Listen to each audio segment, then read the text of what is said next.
Cora Halloran dropped her 2 carpet bags on the dirt of the Triple T Ranch yard. The dust, the color of rust and regret, puffed up around them and settled again, coating the worn floral pattern in a fine film of defeat. She looked at her son, Samuel, whose small hand was a sweaty, tight knot in her own.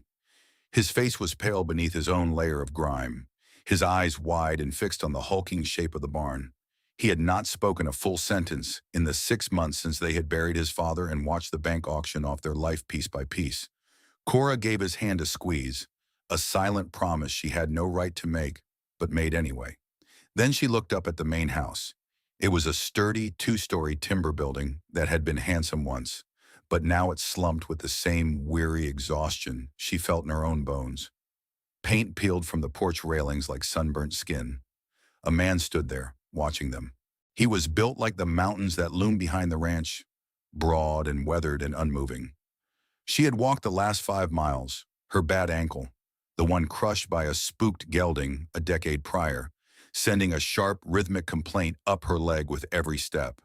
Her careful, rolling gait was a necessity, a way of managing the old pain. It was a walk that had earned her cruel jibes before, and likely would again. She straightened her spine, pulling her exhaustion around her like a shield. She was not here to beg.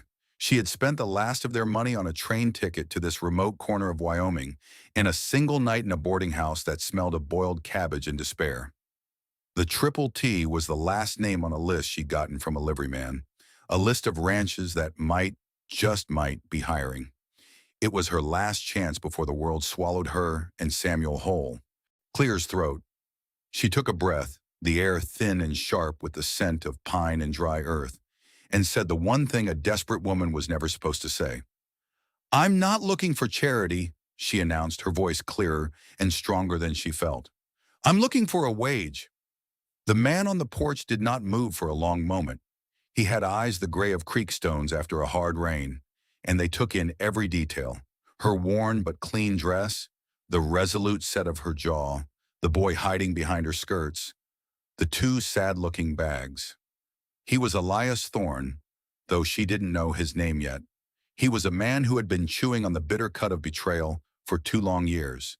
Ever since his last foreman had run off with 1/3 of his herd and all of his trust, he saw 100 desperate women in her, all with stories, all with needs that could drain a man dry. "I ain't hiring," he said. The words were flat, final, a door slamming shut.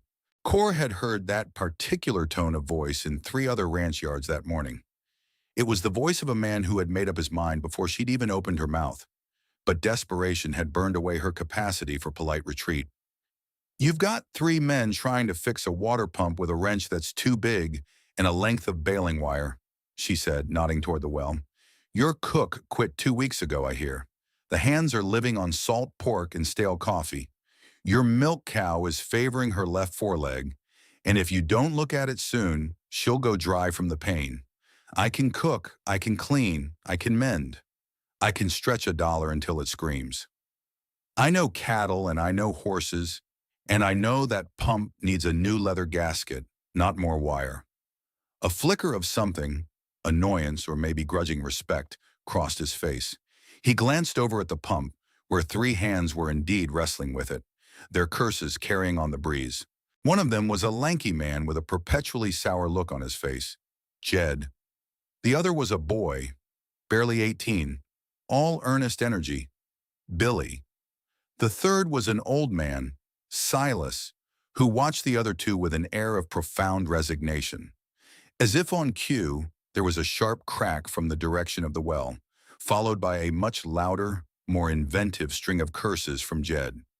The wrench had slipped, smashing his knuckles against the iron casing. He threw it down in disgust. At the same moment, from the far side of the corral came a frantic whinny. A young colt, spooked by the sudden noise, had reared up, its rope snagging on a loose board of the fence. It panicked, pulling back, the rope tightening around its neck, its eyes rolling in terror. The men at the well froze. Elias Thorne took a step forward, his body tensing. But Cora was already moving.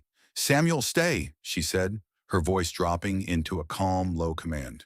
She didn't run. Her gait wouldn't allow it.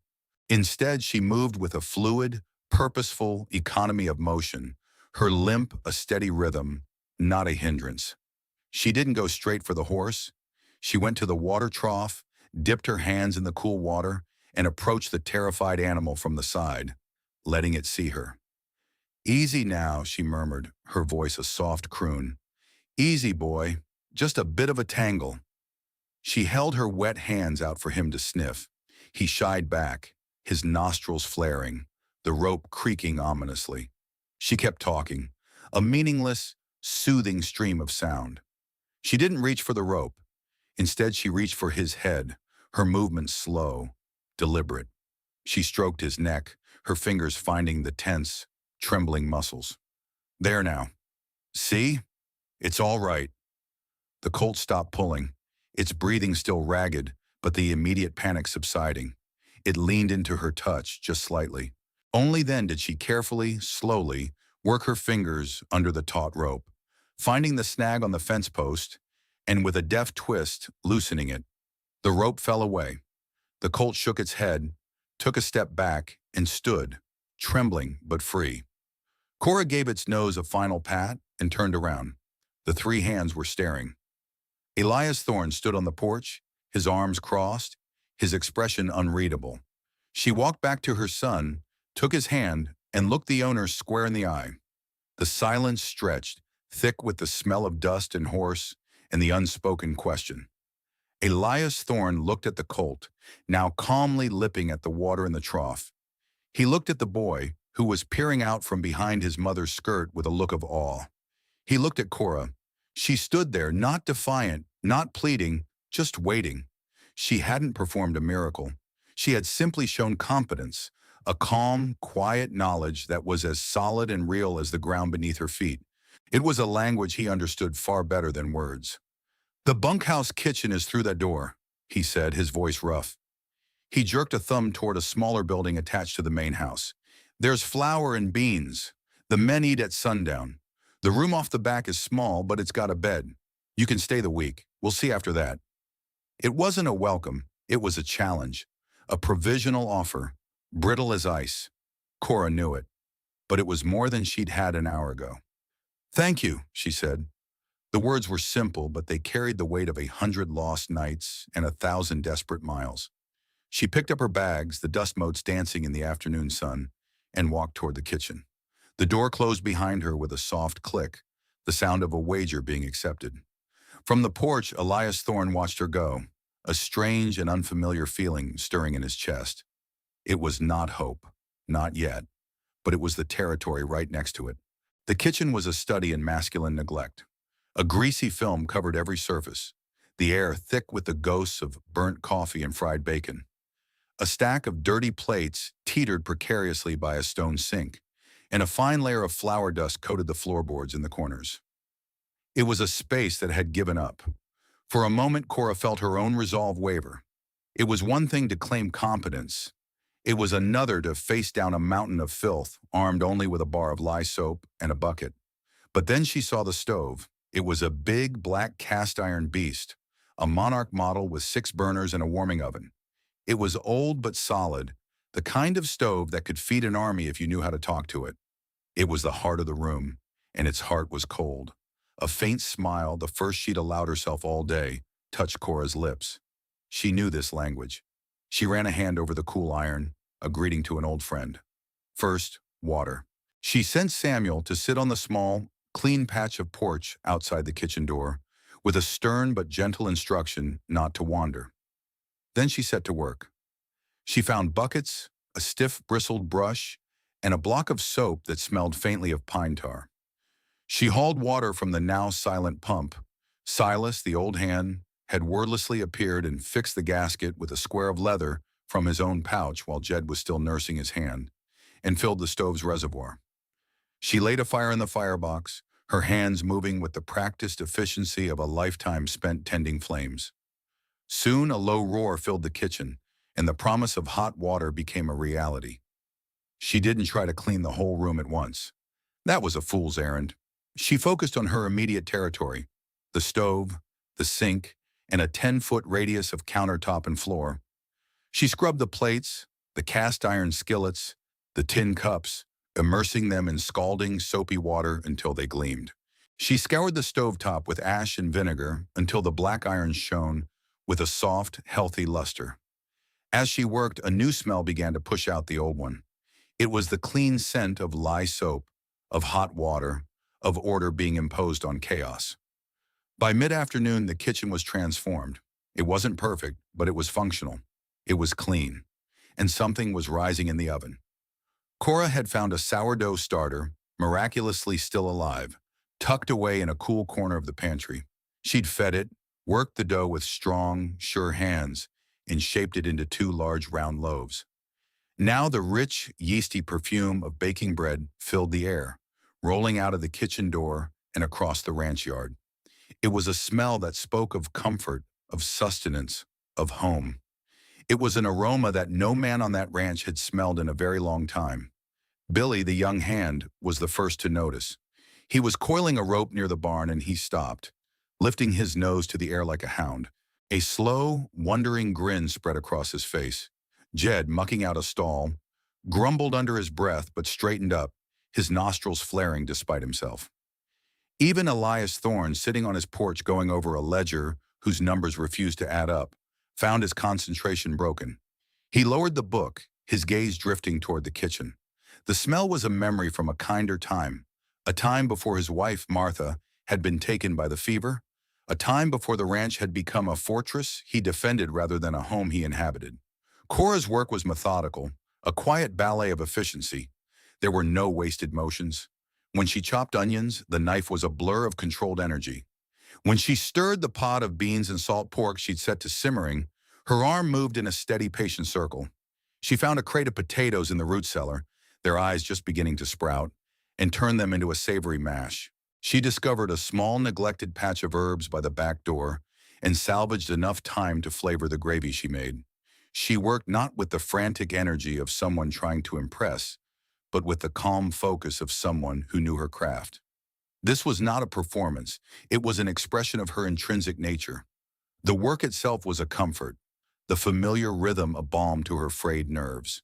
In the careful measuring of flour, in the steady chop of the knife, in the patient tending of the fire, she could forget for a moment the vast and terrifying uncertainty of her life.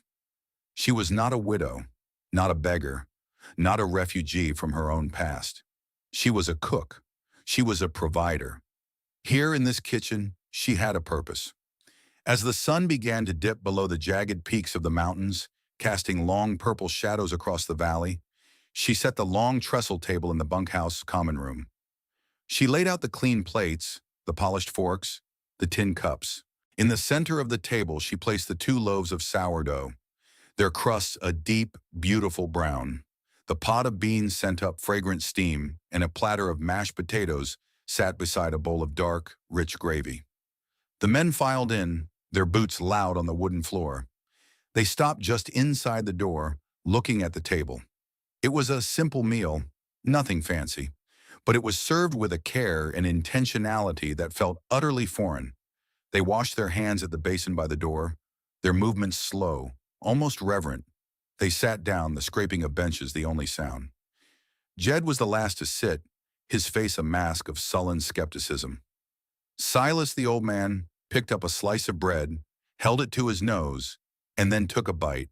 He chewed slowly, his eyes closed. Then he opened them, looked down the table at Cora, who was ladling stew for Samuel at a small side table, and gave a single, deliberate nod. It was a small gesture, almost imperceptible, but in the silent, masculine world of the Triple T, it was a pronouncement. It was a verdict, and it was in her favor. Billy ate with the unabashed joy of a growing boy, devouring 3 platefuls and 5 slices of bread. Jed ate too, his movements stiff, refusing to show any enjoyment, but he cleaned his plate. When the meal was over, Billy stood up. "That was the best meal I've had since I left my mother's house, ma'am," he said, his face flushing red as he said it. "Thank you." "You're welcome, Billy," Cora replied, and the small smile she gave him was genuine. Later that night, after the dishes were washed and the kitchen was quiet, Elias Thorne came in. He didn't say anything at first, just poured himself a cup of the coffee Cora had left warming on the back of the stove. It was strong and black, but it lacked the burnt, bitter edge it usually had. He took a sip. "The men are quiet tonight," he said, looking into his cup. "Contented." "A full belly will do that," Cora said simply. She was mending one of Samuel's shirts by the light of a kerosene lamp, her needle flashing in and out of the worn fabric. Her son was asleep in the small back room, tucked into a narrow bed with a clean sheet and a blanket that smelled of sunshine, a luxury it hadn't had in years. Elias looked around the room. The order she had imposed on it felt solid, real. The air was clean. He could feel the latent heat from the stove, a comforting presence against the cool night air. He looked at the woman sitting at his table. Her face was tired in the lamplight, etched with lines of worry he was just beginning to learn how to read. But her hands were steady, her work precise. She had taken a space of neglect and, in a single day, had begun to fill it with care. "The week is what I said," he stated, his voice still rough, unwilling to concede too much. "We'll see after that." "I heard you the first time," Cora said, not looking up from her mending. She bit off the thread and held the shirt up, inspecting the neat, nearly invisible stitches. She was not a guest. She was not a charity case. She was an employee on probation. She understood the terms perfectly, and she intended to meet them. The days settled into a rhythm dictated by the sun and the needs of the ranch. Cora rose before dawn, the first one stirring. The smell of her coffee and frying bacon became the new alarm clock for the bunkhouse. The men, accustomed to a grumbled, self-serve start to the day, found a hot breakfast waiting for them. It changed the tenor of the mornings. The usual sullen silence was replaced by quiet conversation, the clink of forks on plates, the shared ritual of a proper meal. Billy was her first and most open ally. He'd started bringing her small offerings, a handful of wild raspberries he found near the creek, a strangely shaped rock for Samuel, a bucket of fresh milk without being asked. He was a good-hearted boy who missed his own family. In Cora's presence, her quiet maternal competence was a comfort to him. He started talking to Samuel, showing him how to whittle a piece of soft pine into a rough-hewn horse, not seeming to mind that the boy only answered with wide-eyed nods or shakes of his head. Silas, the old sage, remained a man of few words, but his support was shown in actions. He noticed the handle on her favorite cast-iron skillet was loose and took it away one afternoon, returning it an hour later with the handle reset, tight and secure. When he saw her struggling to haul a heavy sack of flour from the pantry, he appeared at her elbow, lifted it as if it were a feather pillow, and set it on the counter for her. He never said a word, just gave his customary nod and disappeared again. His quiet validations acted as a barometer for the rest of the crew. If Silas approved, there was no room for argument. But there was still Jed. He saw Cora's growing acceptance not as a benefit to the ranch, but as a personal affront. She was an outsider, a woman, and she had disrupted the established order. He had been the loudest voice in the bunkhouse, the de facto leader of the hands. Now the men's quiet respect for Cora was chipping away at his authority. He nursed his resentment, letting it curdle into a sour, potent brew. He started with small acts of passive resistance. He would be the last to the table and the first to leave, barely acknowledging the food. He would leave his plate dirty, a small, deliberate act of disrespect. Cora ignored it. She simply washed his plate along with the others. Her refusal to be provoked only seemed to anger him more. The confrontation came at the end of her first week. Elias had ridden out to the north pasture to check on a section of fence that had been damaged in a rock slide, leaving the main yard under Jed's nominal supervision. Cora had finished her morning chores and saw that the chickens, whose coop was a ramshackle affair of scrap wood and wire, had managed to peck a hole large enough for one to escape. The hen was scratching happily in her vegetable patch. Cora went to the workshop, found a hammer, a handful of nails, and a small plank of wood. She was not a carpenter, but she knew how to fix a hole. She walked over to the coop, her limp more pronounced after a long morning on her feet, and knelt to assess the damage. Jed appeared, leaning against a fence post, a smirk on his face. "Look at that," he said, his voice loud enough for Billy and Silas, who were repairing tack nearby, to hear. "The cook thinks she's a carpenter now." Cora ignored him, fitting the plank over the hole. "Should be in the kitchen where you belong," he continued, his voice taking on a nasty edge. Thing is, you don't even walk right for that. You walk like one of them China dolls with the bound feet, all careful and hobbled. Can't be much good for anything but stirring a pot, and slow at that. The insult hung in the air, ugly and sharp. It was a cruelty born of pure spite, aimed at her oldest wound, the physical manifestation of a past trauma. Billy looked up, his face tight with anger. Silas stopped his work, his hands stilling on the leather strap he was mending. Cora finished hammering the nail she had started. The sound was sharp and final in the sudden silence. She set the hammer down carefully. She did not get up. She remained kneeling, looking at the fresh plank she had just secured. Then slowly she turned her head and looked at Jed. Her eyes were not angry. They were cold with a clarity that was far more unnerving. "This ranch is losing money, Jed," she said, her voice quiet but carrying with absolute certainty. Jed's smirk faltered. "Mr. Thorne thinks it's just the low price of beef. It's not. It's waste. The feed you've been putting out is half filler, mostly oat hulls. The supplier is cheating him. The chickens don't lay well because their feed is poor and their coop is drafty. A drafty coop leads to sick birds, and sick birds don't lay. Simple as that. This fence," she patted the plank, "is a 10-minute job that will save $10 in eggs over the next month. Your pride costs this ranch money. My hobble, as you call it, doesn't cost a damn thing." She picked up the hammer, her movements unhurried. "Now, if you'll excuse me, I have biscuits to make. Unless you'd rather go back to eating your own cooking."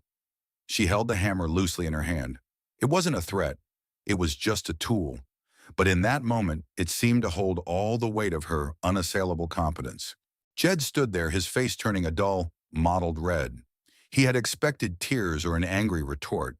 He had not expected a calm, detailed accounting of his own inadequacies and their financial cost to the ranch.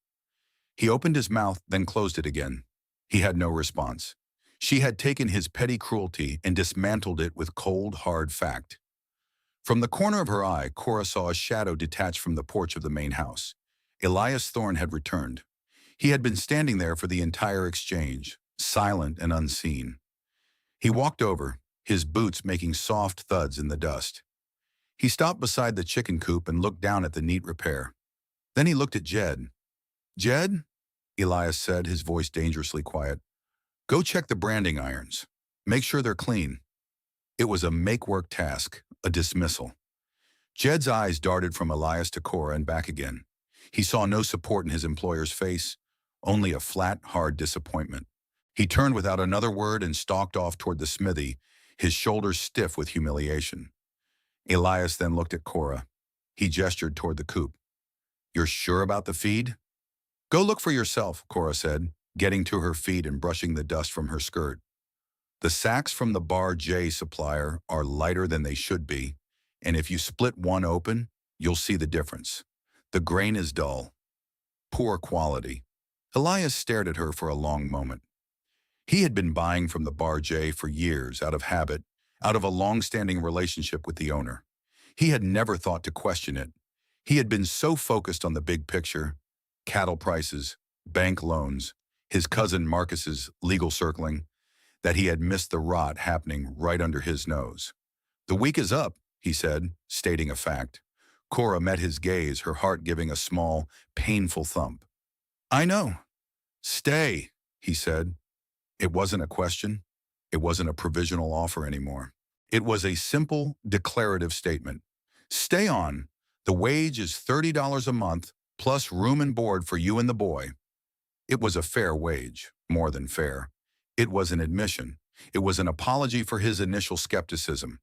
It was the sound of a door opening, not just for the week, but for the foreseeable future. "All right, Mr. Thorne," she said, her voice steady. "I'll stay." He gave a curt nod, then turned and walked toward the feed shed. He had a sack of grain to split open. Cora watched him go, then turned and walked back to her kitchen, the hammer still held loosely in her hand.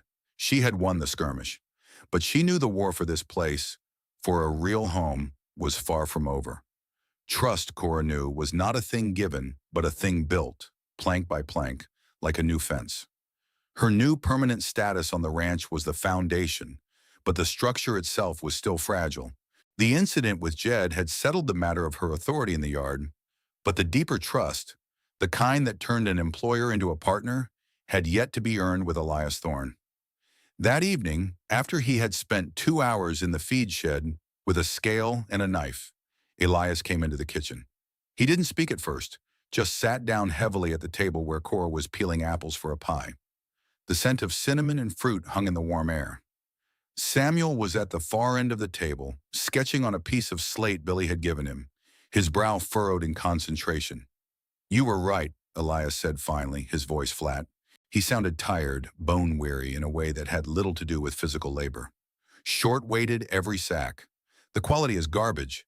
I've been paying for premium feed and getting floor sweepings for 3 years." Cora sliced a perfect unbroken peel from an apple. "Who's the supplier?" "Jim Abernathy, Bar J. Known him my whole life. Our fathers ranched side by side." The betrayal in his voice was a raw, open wound. It wasn't just about the money. It was the violation of a code, a friendship he had taken for granted. Cora set the peeled apple in a bowl of water and picked up another. She understood this kind of disillusionment all too well. It was the same sickness of heart she'd felt when neighbors she'd known her whole life had lowballed her on her husband's equipment at the auction, their greed outweighing decades of neighborly kindness. "What are you going to do?" she asked. "Ride over there tomorrow and get my money back," he growled, his hands clenching into fists on the tabletop. Cora stopped her work and looked at him. "He'll deny it. He'll say his foreman made a mistake. He'll apologize and promise it won't happen again, and you'll get a few sacks of good feed before he goes right back to cheating you. Men like that don't change." She paused, choosing her next words carefully. This was the moment. This was where she could step beyond her role as cook and offer something more. "There's a grist mill down near Sage Creek. Old man Hemlock runs it. He's honest, but he doesn't deliver this far out. It's a 2-day ride, but his prices are fair and his grain is good. You could buy your own oats and corn, have him mill it. It would be more work, hauling it yourself, but you'd know what you were getting." She had not just identified the problem. She had presented a clear, researched solution. It was a business proposal, offered from a kitchen table over a bowl of apples. It demonstrated a way of thinking that went far beyond recipes and mending. She was thinking about the ranch as a whole, as a system, as if it were her own. Elias looked at her, truly looked at her. He saw not just the cook, but the woman who had run her own ranch, who understood the fine and brutal calculus of profit and loss. He saw an intelligence and a foresight he had been sorely lacking. He was a good rancher, but his grief and weariness had made him complacent, blind to the slow creep of decay at the edges of his world. "How do you know about Hemlock's mill?" he asked, his voice softer now, genuinely curious. "I listen," she said simply. "The man who drove the wagon that brought me to town talked about it. Said it was a shame no one from this valley traded with him because of the distance." She went back to peeling her apple, the rhythmic scrape of the knife a calming sound in the quiet room. That conversation was a turning point. It was a quiet, unceremonious shift in their relationship. Elias Thorne started talking to her not just about the meals but about the ranch. He would bring the ledgers to the kitchen table at night, and while she mended or sorted beans, he would talk through the numbers, his words a low murmur against the crackle of the fire. She didn't offer advice unless asked, but she would listen, and sometimes she would ask a question. A simple, direct question that would cut through the weeds and expose the root of a problem he'd been wrestling with for weeks. "Why are we paying for a full-time hand in the winter when all he does is chop wood?" she asked one night. "Billy could do that, and we could hire 2 men for the spring roundup for what we're paying one to sit idle for 4 months. Why are we selling all our calves in the fall when the price is lowest?" she asked another time. "If we held back the 20 strongest steer calves, fed them on Hemlock's grain through the winter, we could sell them for twice the price in the spring." Her insights were practical, grounded, and undeniably smart. She was seeing the ranch with fresh eyes, but also with the experienced gaze of someone who had lived and breathed this life. Elias began to rely on her judgment, on her clear-headed perspective. The kitchen table became the true headquarters of the Triple T. His trust deepened in other, smaller ways. He started telling her stories about the ranch, about his father, about his wife, Martha. He spoke of Martha's garden, which had once been a riot of color and life, where Cora's small herb patch now struggled. He spoke of her laughter, a sound he realized he could barely remember. Talking to Cora, he found, was like talking to a part of himself he had thought long dead. She didn't offer pity or platitudes. She just listened, her presence a quiet, steady anchor in the turbulent waters of his memory. One afternoon, he came in from the yard and handed her a book. It was a worn copy of Ivanhoe, its cover soft with age. "Found this in a trunk," he said gruffly, not meeting her eye. "Martha's. Thought, thought you might like it." Cora took the book, her fingers tracing the faded gold lettering. It was the first gift she had received since her husband's death. It was more than a book. It was an offering of shared history, an invitation into the more private rooms of his life. "Thank you, Elias," she said, and for the first time she used his given name. He didn't correct her. He just nodded and busied himself with the coffee pot, his back to her. But she saw the slight relaxation of his shoulders, the easing of a tension he carried perpetually. Even her relationship with Samuel began to heal in the stable environment of the ranch. The boy who had been a silent shadow of his mother started to emerge from his shell. He followed Billy everywhere, his small face alight with hero worship. He started to make sounds, the whinny of a horse, the lowing of a cow. Then one evening, as Cora was reading to him from Ivanhoe, he pointed to a picture of a knight on horseback and whispered a single, clear word. "Father." Cora's heart seized. She pulled him close, the scent of hay and boy filling her senses. She didn't cry. She just held him, her hand stroking his hair, as he finally began, in halting whispers, to speak of the man they had both lost. He was finding his voice again, in this place of rock and pine and unexpected kindness. But as the fragile roots of a new life began to take hold for Cora and her son, the shadow that had been looming on the horizon grew darker. Elias's cousin, Marcus Thorne, was not a man to be ignored. He saw the new life blooming at the Triple T, the healthier cattle, the repaired fences, the general air of purpose. And he saw his own ambitions being thwarted. He had been waiting for Elias to fail, to be bled dry by poor prices and his own grief. He had expected to pick up the ranch for pennies on the dollar at a foreclosure auction. This new competence, this resilience was a threat. And Marcus Thorne was a man who dealt with threats. The first snow of the season was a gentle dusting, a pretty white lace laid over the dark shoulders of the mountains. But the second came a week later, and it was no lady. It was a brawler, a bully, arriving on the back of a shrieking north wind that drove needles of ice into any exposed patch of skin. The sky turned the color of a lead ingot, heavy and menacing. Within hours, the world was reduced to a swirling vortex of white. It was the kind of blizzard that old-timers told stories about, the kind that could swallow a herd of cattle whole and erase roads from the map. It was also the kind of crisis Marcus Thorne had been waiting for. Elias had ridden into town 2 days prior, a grim set to his jaw. The local bank, the same one that held the note on Marcus's own ranch, had called in a portion of his loan, citing a downturn in the market.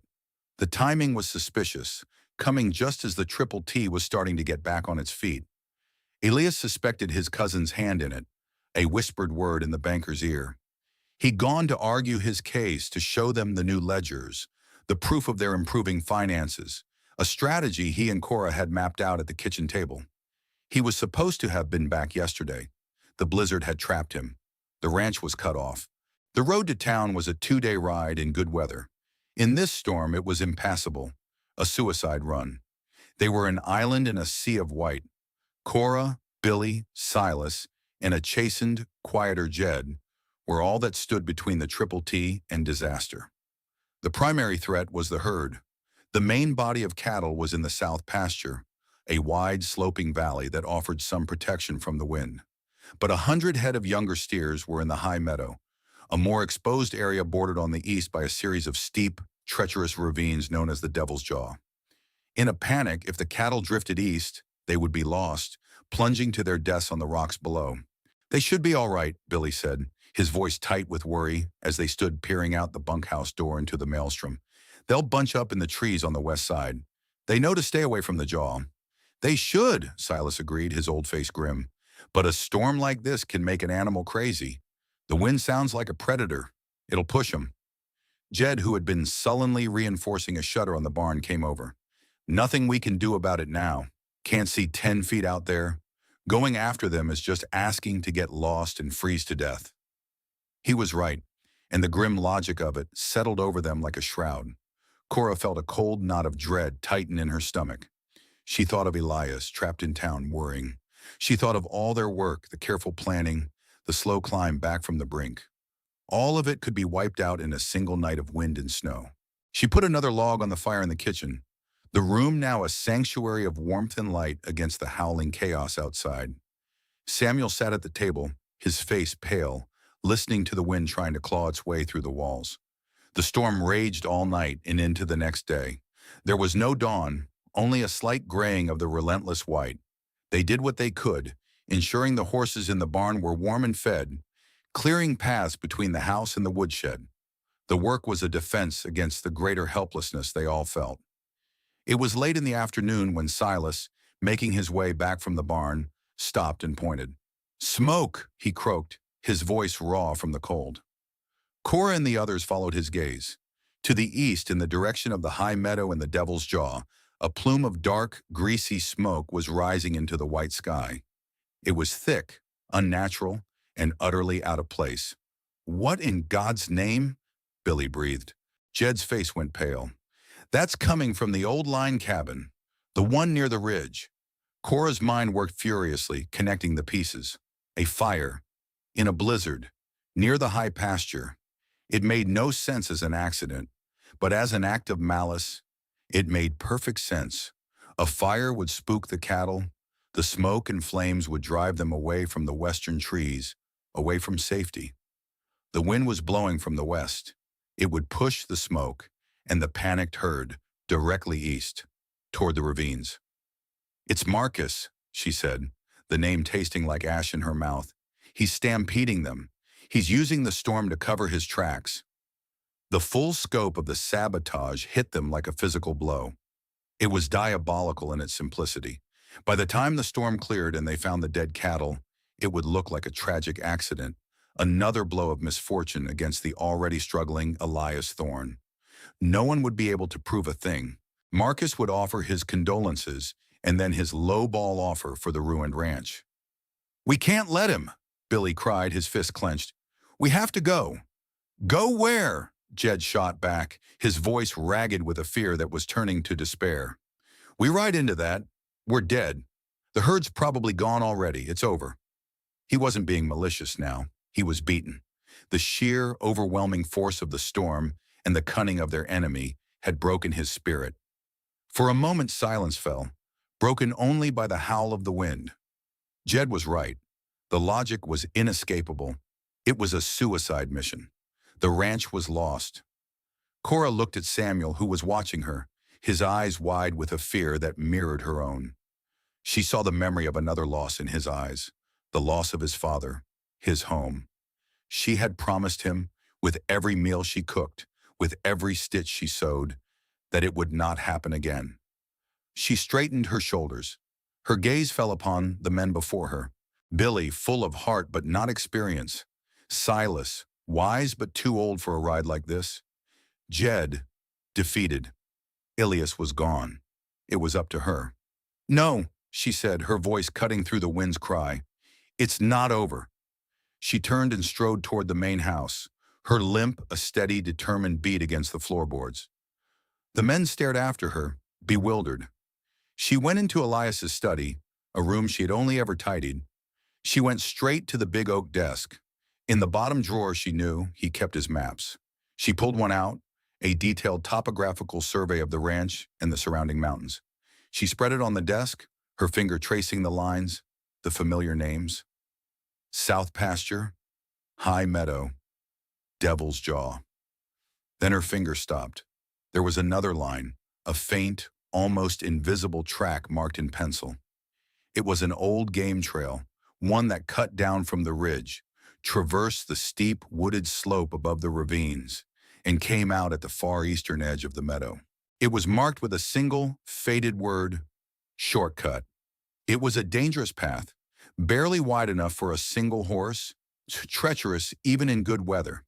In a blizzard, it would be all but invisible, but it was their only chance. A rider on that trail wouldn't be trying to turn the whole herd from behind. They could get ahead of the stampede. They could get between the terrified cattle and the edge of the abyss. She rolled up the map and walked back into the bunkhouse common room. She looked at the three men, their faces etched with desperation and doubt. She did not ask for permission. She did not ask for a vote. She took charge. "Silas," she said, her voice ringing with an authority none of them had heard from her before. "Get the lanterns, fill them. We'll need the light. Billy, saddle 3 horses, the steadiest ones we have. Not the fastest, the smartest. Elias's mare, Nightshade, and the 2 big geldings. Pack coffee, hardtack, and every blanket you can find." She turned to Jed. He looked at her, his face a mixture of shock and disbelief. "Jed, we're going to need you. Your fear is a luxury this ranch can't afford right now. You know that high meadow better than anyone but Elias. I'm going to get ahead of the herd. I need you and Billy to come in from the side, to help me turn them once I block their path to the jaw. Can you do that?" She wasn't asking him. She was telling him what his role was. She was giving him a purpose, a way to fight back against the despair that had claimed him. She was offering him a chance at redemption. Jed stared at her, at this woman he had mocked, this woman with the careful, hobbled walk. She was proposing to ride into the teeth of a blizzard, on a path he wouldn't dare take, to save the ranch he had all but given up on. He saw the map in her hand. He saw the unwavering resolve in her eyes. He saw a leader. Slowly he straightened up. The defeated slump left his shoulders. He gave a single, sharp nod.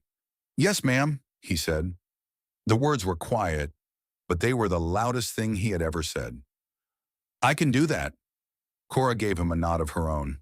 "Good. We ride in 10 minutes." She turned to go to her room, to pull on the heavy wool trousers and sheepskin coat Elias had insisted she take from Martha's old trunk. She paused at the kitchen door and looked at her son. "Samuel," she said, her voice softening, "I need you to be brave. Silas will be here with you. Can you do that for me?" Samuel looked at his mother, dressed for a battle against the storm. He looked at the determined set of her jaw. He walked over to her, clutched the rough fabric of her coat, and for the first time in a long time, he spoke a full, clear sentence. "Be careful, Mama." Cora knelt and hugged him tight. "I will be," she whispered. "I promise." Then she stood, turned, and walked out into the storm. The wind was a physical force, a solid wall of moving air and ice that tried to tear the breath from her lungs. Cora bent low over Nightshade's neck, her face shielded by a wool scarf, her eyes narrowed to slits against the driving snow. The mare, Elias's personal horse, was a smart, sure-footed animal, and she trusted her rider. She moved through the deepening drifts with a steady, powerful gait, her ears twitching, listening to Cora's low, encouraging murmurs. Billy and Jed rode on either side of her, their forms hunched and ghostly in the swirling white. They rode in silence. The world shrunk to the small circle of their own struggle against the elements. The familiar landscape of the ranch was gone, replaced by a chaotic, featureless expanse of white. They navigated by instinct, by the feel of the ground beneath the horses' hooves, and by the faint, dark smudge of smoke that was their only landmark. After what felt like an eternity, they reached the base of the ridge. Here the trees offered some small protection from the wind's full fury. The roar of the storm softened to a constant, mournful moan. Cora reined in Nightshade. "This is where we split up," she yelled over the wind. She pointed up the steep wooded slope. "The trail starts there. I'll take it and cut across the top. You two," she looked at Jed and Billy, "follow the base of the ridge. When you hear my signal, 3 quick shots, you'll push from the south. Try to turn the leaders north, back toward the meadow. Don't get too close. Just pressure them. I'll be the wall they run into." Jed looked up at the trail. It was barely visible, a faint indentation in the snow that vanished into the thick, dark timber. It was a fool's path. "Cora, are you sure?" he asked, the ma'am forgotten in the urgency of the moment. "That trail's a killer." "It's the only way," she said, her voice leaving no room for argument. She pulled the rifle from its scabbard on her saddle. "Don't be late." Without another word, she urged Nightshade up the incline. The mare scrambled for purchase, her hooves dislodging clumps of snow and frozen earth. Then they were in the trees, and the other two riders were lost to sight. Now she was truly alone. The trail was even worse than she had imagined. It was a narrow ledge, slick with ice beneath the snow, with a steep drop-off to her right. The wind howled through the pines, sending down showers of snow that blinded her. She gave Nightshade her head, trusting the mare's instincts more than her own eyes. The horse moved with painstaking care, testing each step before putting her full weight down. Cora's world shrank to the next 10 feet of trail, the straining muscles of the horse beneath her and the sound of her own breathing, harsh and ragged in the cold air. Her old injury began to ache, a deep, throbbing pain that radiated from her ankle up to her hip. The cold had settled deep in the bone. Every jolt of the horse was a fresh wave of agony. She gritted her teeth, pushing the pain down. It was just a sensation, just a signal. It was not in charge. She was. This was the ultimate refutation of Jed's cruel jibe. Her hobbled body was doing what no other man on that ranch dared to do. Her limp was a mark of survival, not weakness. It had taught her patience. It had taught her to assess risk, to move with intention. It had prepared her for this. After what seemed like a lifetime, the trees began to thin. Through the swirling snow, she could see the open expanse of the high meadow below her, and she could hear it, a low, rumbling thunder that was not the storm. It was the sound of 1,000 panicked hooves. She urged Nightshade forward out of the timber and onto the exposed ridge, overlooking the eastern edge of the meadow. The sight below stole her breath. The herd was a single, dark, roiling mass moving through the snow. They were already past the halfway point, a river of terrified animals flowing inexorably toward the cliff edge, which was now less than a quarter of a mile away. The smoke from the burning cabin, fanned by the wind, was a gray pall behind them, a constant goad. Marcus had planned it perfectly. There was no more time. She reined Nightshade to a halt, pulled her rifle, and fired 3 shots into the air. The cracks were sharp, swallowed almost instantly by the storm, but she prayed Jed and Billy had heard. Then she began her descent. It wasn't a ride, it was a controlled slide. She sent Nightshade down the steep, snow-covered slope, weaving between boulders and stunted, wind-blasted pines. It was reckless, insane, but it was their only chance to get in front of the herd. The mare was magnificent, staying on her feet, responding to every slight shift in Cora's weight, her intelligent eyes fixed on the path ahead. They hit the meadow floor just as the lead steers, their eyes white with terror, were 100 yards from the precipice. Cora didn't hesitate. She galloped Nightshade directly into their path.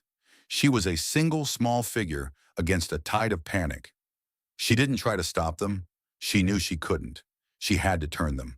She fired her rifle into the air again, then again, using the noise to try and break their terrified, forward momentum. She waved her hat, screaming until her throat was raw. Nightshade, catching her rider's fierce energy, reared and plunged, making herself seem larger, more menacing. For a heart-stopping moment, it seemed futile. The lead animals were too crazed to be turned. But then from the south came more shouts, more noise. Billy and Jed had arrived. They were flanking the herd, adding their pressure, creating a wall of sound on the side. The lead steer, a big, powerful animal, saw the new threat in front of him, this screaming woman on a dancing horse. He saw the new pressure from the side. He faltered, his headlong rush slowing for just a second. It was the opening Cora needed. She spurred Nightshade directly at him, a game of chicken she could not afford to lose. The steer swerved, turning north, away from the cliff. The animals directly behind him followed, and then the ones behind them. A ripple went through the herd. The river of panic was being diverted. Slowly, agonizingly, the great mass of cattle began to turn, a huge, clumsy pivot away from the Devil's Jaw and back toward the relative safety of the upper meadow. Cora, Billy, and Jed kept up the pressure, shouting themselves hoarse, their arms aching, until the last of the stragglers had been turned away from the edge. The herd milled in confusion for a few minutes. Then, their panic subsiding, they began to bunch together against the cold, their instincts for survival reasserting themselves. They were safe. Cora sat on her horse, the rifle resting on her saddle horn, her body trembling with adrenaline and exhaustion. The pain in her ankle was a roaring fire. Snow clung to her eyelashes and her scarf was stiff with frozen breath. She looked at the cattle, their dark shapes huddled together in the swirling gray twilight. She looked at the cliff edge, a scant 50 yards away, a dark, hungry mouth waiting in the snow. They had done it. Billy rode up, his young face a mask of disbelief and awe. Cora, my God, Cora, you did it. I've never seen riding like that in my life. Jed came up on her other side. He was silent for a long moment, just looking at her. The arrogance and resentment were gone from his face, replaced by a profound, humbled respect. They call it the devil's jaw for a reason, he said, his voice quiet. No one's ever turned a stampede at the jaw before. He looked at her slight frame, at the exhaustion etched on her face. No man, anyway. He took off his hat, a gesture of deference he had never offered any man, let alone a woman. Thank you, Cora. The victory was not a moment of cheering or triumph. It was a quiet, shared moment of profound relief in the heart of the storm. They had faced the worst of the weather and the worst of men, and they had won. Not with brute force, but with courage, intelligence, and a desperate, unconventional ride led by the woman they had once dismissed. The antagonist's plan, so carefully laid, had been foiled by her competence. His power, built on intimidation and sabotage, had been broken by her character. As they began the slow, cold ride back to the ranch, leading their weary horses, Cora knew that something fundamental had shifted. She hadn't just saved the cattle, she had saved the ranch. And in doing so, she had finally truly staked her claim. The blizzard broke 2 days later. The world that emerged was silent, pristine, and blindingly white under a pale winter sun. The road to town was cleared by a party of men from neighboring ranches, and by noon, a single rider was spotted making his way slowly up the valley. It was Elias. He rode into the yard looking 10 years older than when he had left. His face was gray with worry, his shoulders slumped with the weight of expected ruin.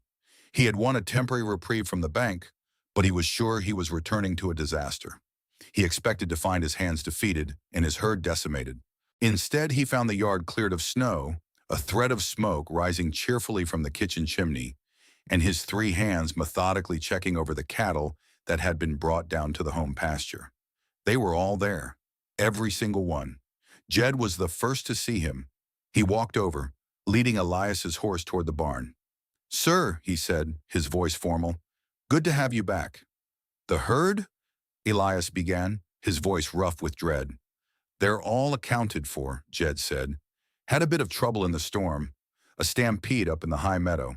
But we managed." Elias stared at him, then at the healthy milling cattle.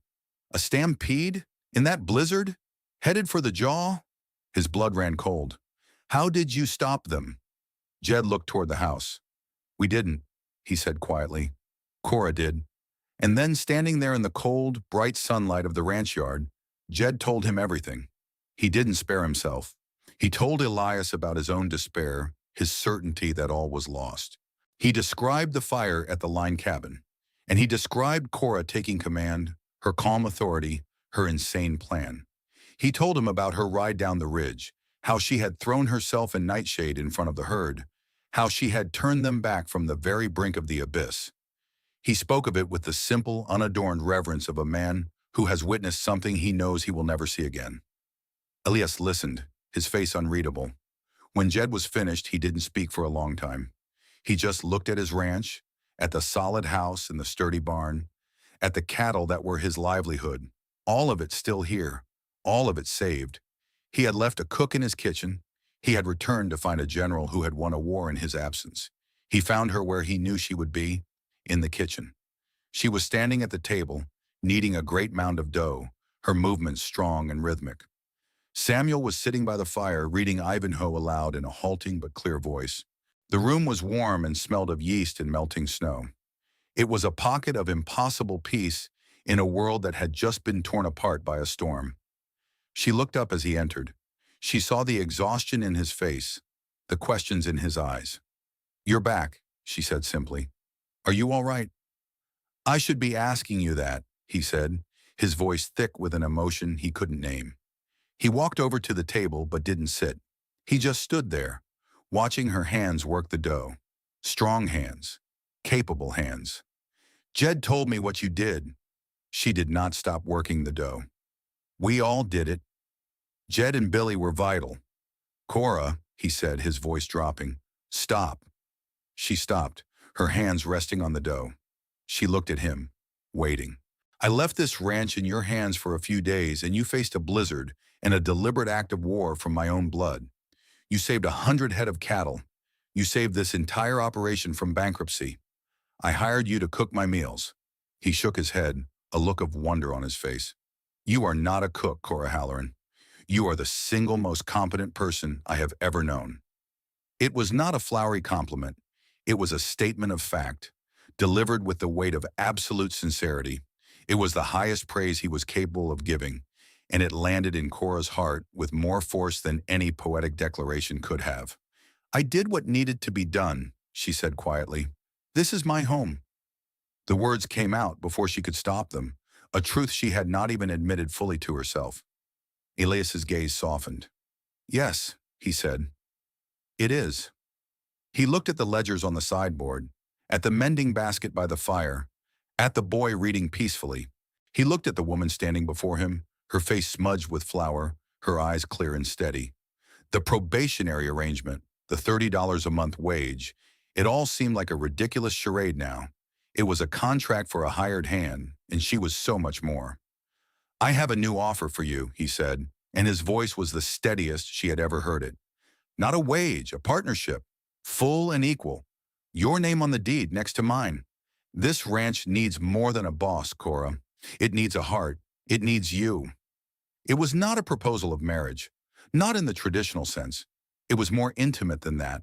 It was an offer of a shared life, a shared burden, a shared future. It was the final, permanent laying down of his defenses. He was handing her half of his world and trusting her not to drop it. Cora looked at him. She saw the weariness that was finally beginning to recede from his eyes, replaced by a quiet, steady hope. She looked at her son, safe and warm by the fire. She looked at the kitchen she had reclaimed, the home she had built from the inside out. She had arrived here with nothing but her own two hands and a quiet, desperate courage. She had been tested by suspicion, by resentment, by sabotage, and by the fury of nature itself. And she had endured.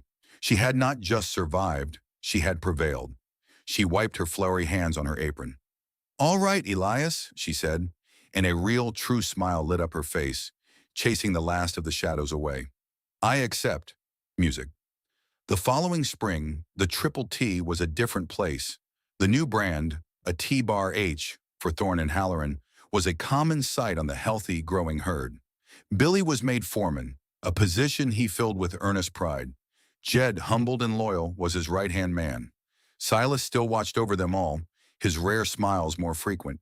The feud with Marcus Thorne had ended not with a gunshot, but with a quiet visit from the county sheriff, armed with a sworn statement from one of Marcus's own men, a man whose conscience had been stirred by the story of Cora's ride. Marcus sold his holdings and moved east, his name a sour footnote in the valley's history. The final scene was one of quiet domesticity, a portrait of peace earned. The late afternoon sun slanted through the kitchen window, illuminating the dust motes dancing in the air. Cora stood at the counter, not kneading dough, but going over the new ledger, her brow furrowed in the same concentration she had once given to recipes. Outside, the sound of Samuel's laughter, a sound now as common as the lowing of cattle, could be heard as he and Billy worked with a new foal. Elias came in, not with the heavy tread of a boss, but with the quiet ease of a man coming home. He poured 2 cups of coffee and set one down beside her.